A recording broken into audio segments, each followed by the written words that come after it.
गुरुवार का प्रदोष पड़ जाए, बृहस्पतिवार का यदि प्रदोष पड़ जाए तो प्रदोष के दिन प्रदोष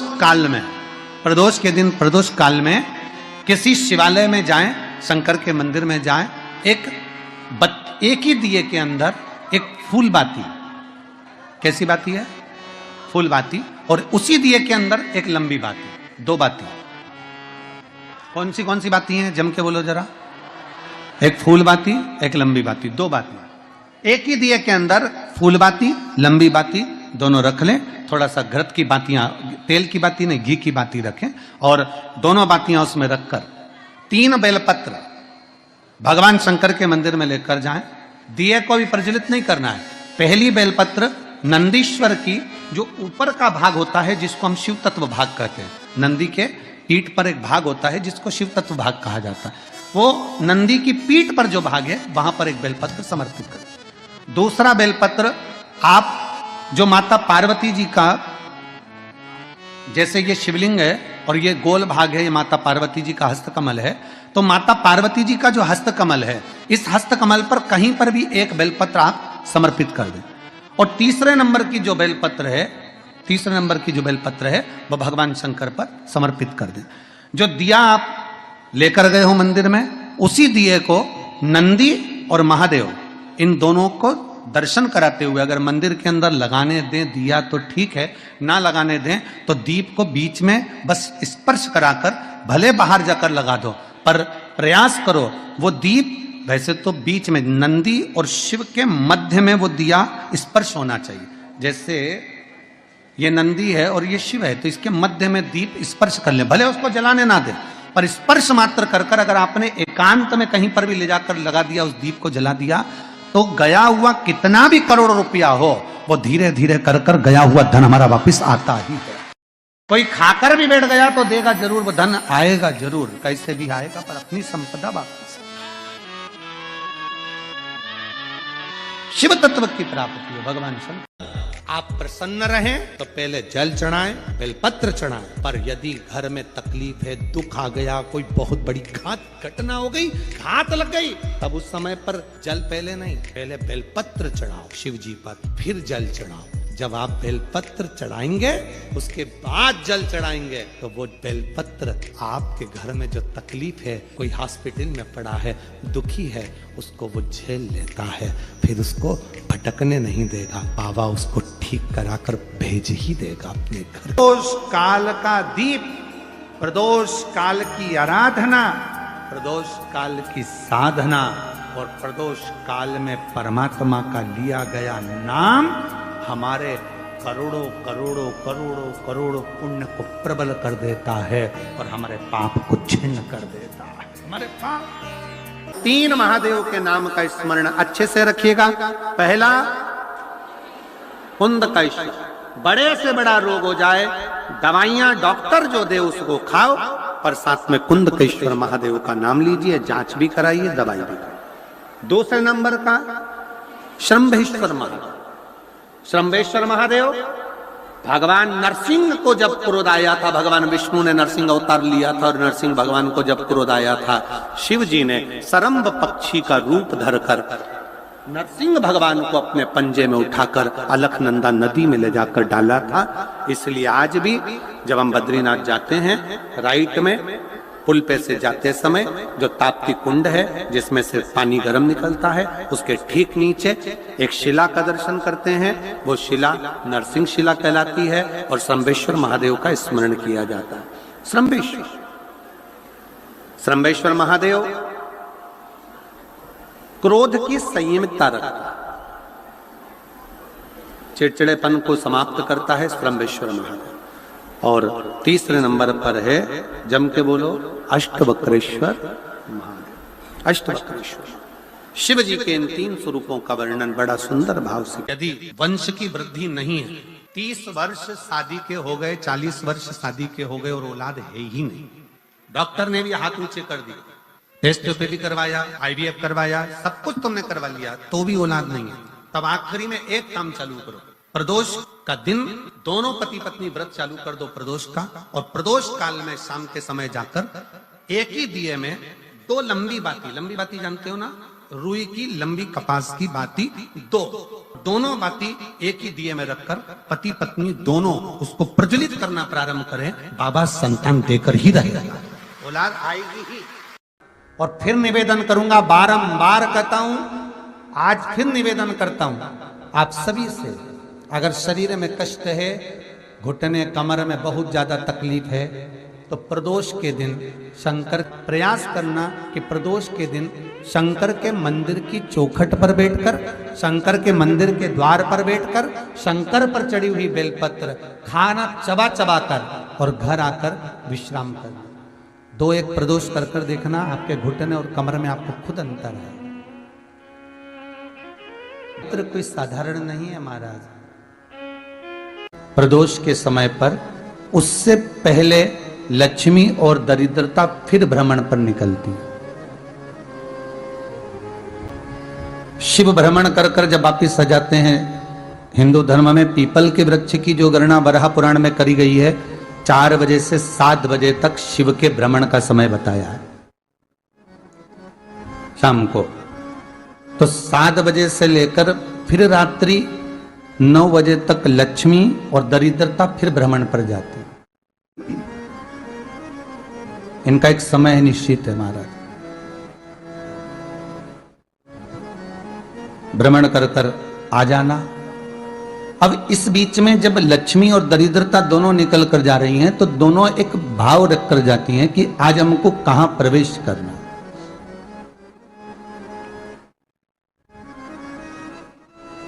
आज हमें किस जगह पर प्रवेश करना है, आज हमें कहां पहुंचना है, आज हमें किस जगह जाना है। और जिस नगर में जिस मार्ग से लक्ष्मी और दरिद्रता निकल कर जाती है, ये दोनों का जब निकलना होता है, इनको स्थान दिया गया जहां पर स्वच्छता हो, घर के दरवाजे पर रंगोली डली हुई हो, द्वार पर जल छीटा गया हो। महाराज, उस द्वार पर लक्ष्मी प्रवेश करती है तो दरिद्रता भी जाने लगती है अंदर। जब दरिद्रता अंदर जाने लगती है तो लक्ष्मी उसको रोक देती है, पहले मैं देखकर आती हूं कि तेरे लिए स्थान है कि नहीं है, तू यहां रुक।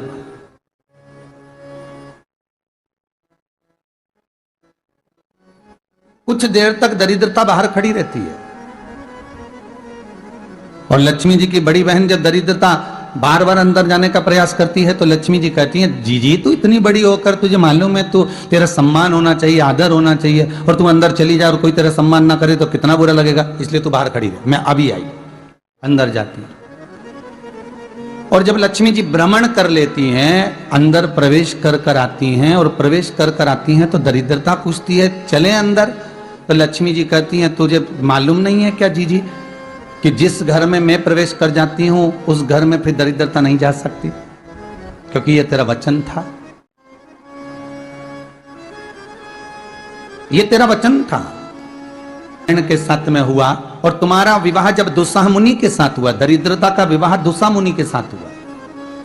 जब अपना दोनों का विवाह हुआ था तो अपन दोनों ने एक वादा करा था कि जिस घर में लक्ष्मी प्रवेश कर जाएगी उस दिन फिर दरिद्रता नहीं जाएगी, और जिस घर में दरिद्रता प्रवेश कर जाएगी उस घर में फिर लक्ष्मी नहीं जाएगी।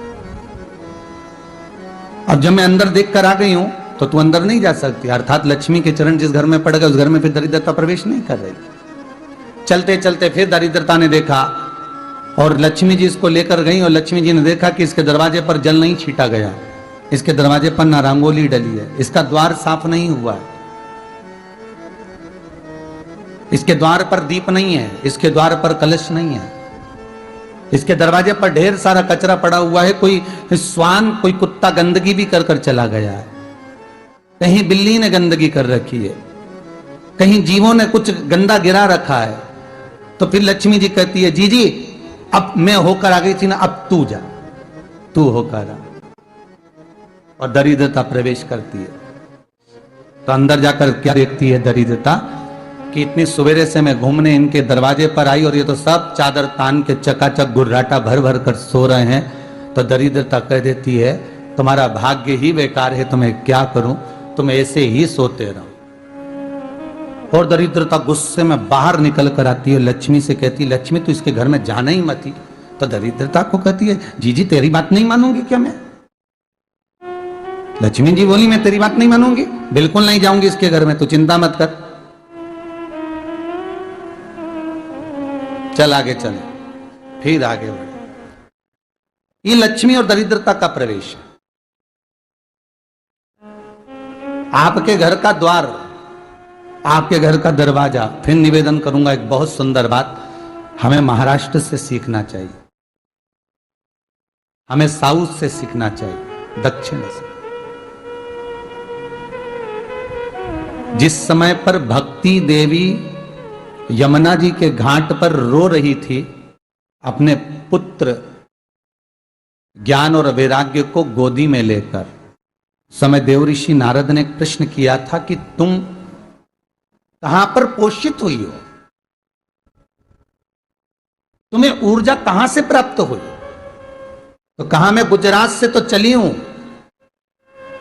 और वहां से चलती चलती भक्ति देवी कहती है मैं बहुत दुखी होकर, बूढ़ी होकर, द्रवित होकर, बड़ी दुख में वहां से चलते चलते जब मैं महाराष्ट्र में पहुंची तो मैंने वहां जाकर देखा कि वहां पर लोग हर पल हर घड़ी ब्रह्म मुहूर्त में उठकर स्मरण करते हैं, नाम जाप करते हैं और दरवाजे पर जल छीट कर रंगोली डालते हैं। तो कह रही है कि वहां पर मैं थोड़ी अवस्थावान होने लगी, वहां मुझे अच्छा लगने लगा। फिर जब मैं और आगे पढ़ी, दक्षिण में जब पहुंची, वहां पर जाकर मैंने देखा कि सुबह से उठकर मंगलाचरण, मंगला स्तोत्र और वेदों की ध्वनि होने लगी। वहां पर मैं और आनंदित हो गई।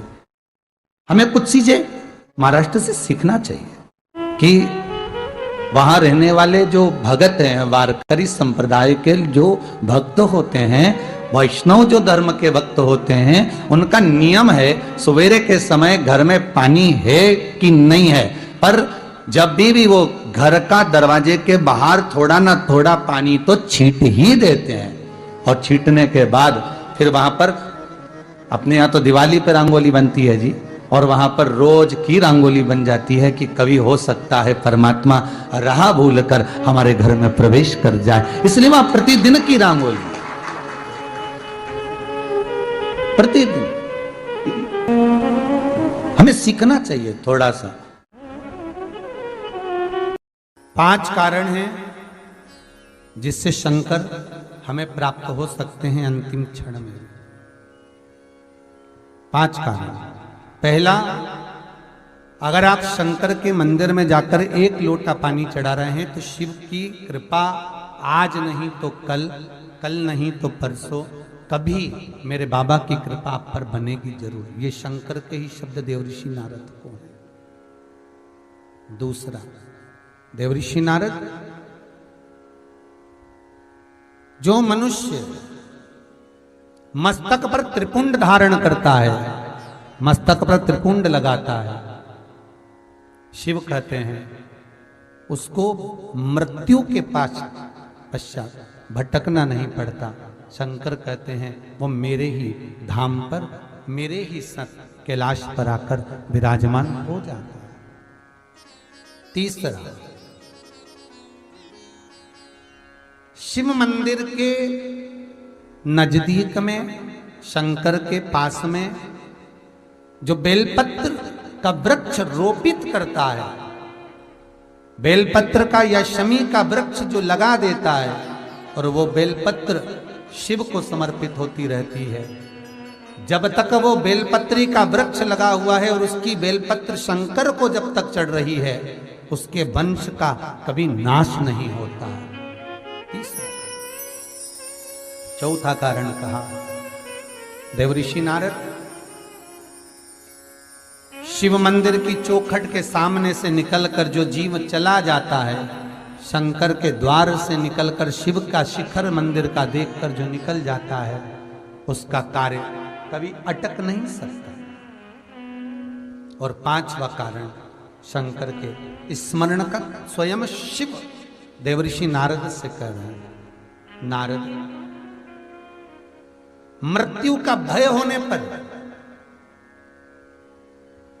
संसार में भटकने वाला व्यक्ति जब मृत्यु के भय में पड़ जाता है, कोई बीमारी, कोई रोग, कोई कारण, कोई एक्सीडेंट, कोई कारण में जब मनुष्य फंस जाता है, तो शंकर कहते हैं नारद, उसके मुख से, उसके स्मरण से, उसके परिवार के स्मरण से एक बार भी अगर दिल से मेरा नाम निकलता है तो मैं उस रोग को, उस कष्ट को, उस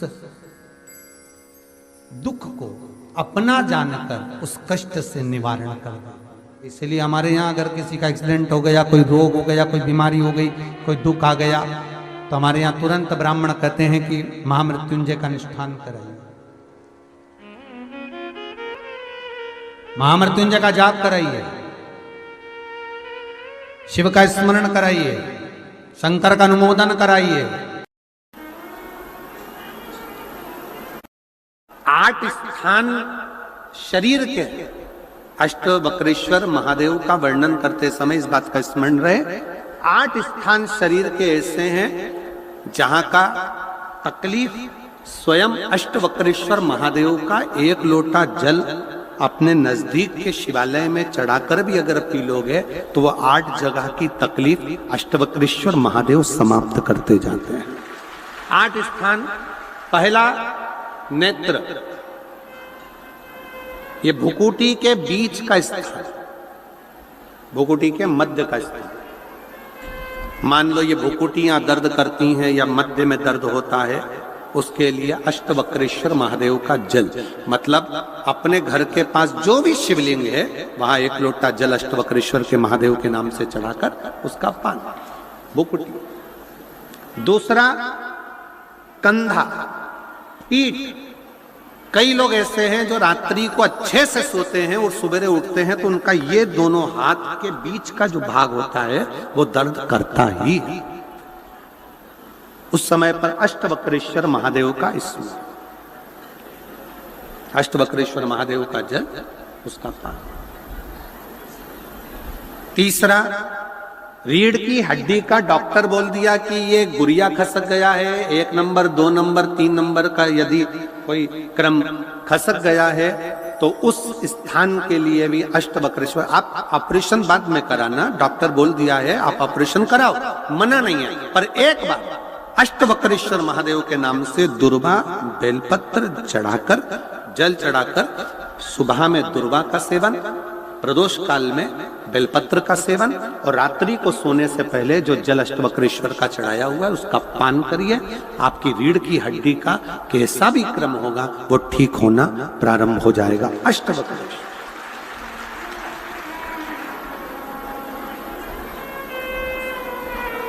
अष्टवक्रेश्वर। चौथा स्थान बताया, अगर चेस्ट में कोई तकलीफ आती है, चेस्ट में गांठ हो जाए या चेस्ट में कोई प्रॉब्लम खड़ी हो जाए तो उसके लिए भी अष्टवक्रेश्वर महादेव का स्मरण किया जाता है। 2 छोटे छोटे पात्र में जल लिया जाता है, दोनों पात्र का जल एक साथ शिव पर छोड़ा जाता है। चेस्ट के लिए दोनों पात्र का जल छोड़ा जाता है और उस जल का पान नंदी के पास बैठकर किया जाता है अष्टवक्रेश्वर नाम से।